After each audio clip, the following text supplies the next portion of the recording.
বাবা রাজকুমার। জি আব্বা। আব্বা আমাকে রাজকুমার বলে ডেকে ডেকে এভাবে মারলা। এ রাজকুমার, তোর বাপ কোন দেশের রাজা? জানি তো, আমার বাপে একটা ফকির। এখন বলো আমাকে ডাকতেছো কেন? পাশের বাড়ির পোলাটা কি করো ওখানে? যা বাজার করে নিয়া। আব্বা আমি বাজার করে নিয়ে আসছি। আচ্ছা আচ্ছা, যাইতেছি যাইতেছি। আরে সাব্বাস, আমার সোনার টুকরা পোলা, আমার লক্ষ্মী পোলা, আমার রাজা পোলা। আমার আব্বাকে শোনায় শোনায় কথাগুলা বলতাছে। আমার পোলা 100-তে 100, আমার পোলা 100-তে 100। তোর ওই পাশের বাড়ির আঙ্কেলে বলা কত বালা, আর তুই ওর পা ধুয়ে পানি খাবি। যা তাড়াতাড়ি বাজার যা। আব্বা আমি বাজার করে নিয়ে আসছি।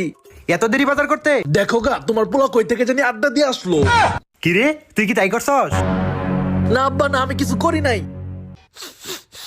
দেখছো দেখছো, তোমার পোলা বিড়ি খাইছে। আমার পোলার জীবনে ওসব শুয়েও দেখে নাই। আব্বা আমি খাই নাই, আমি খাই নাই।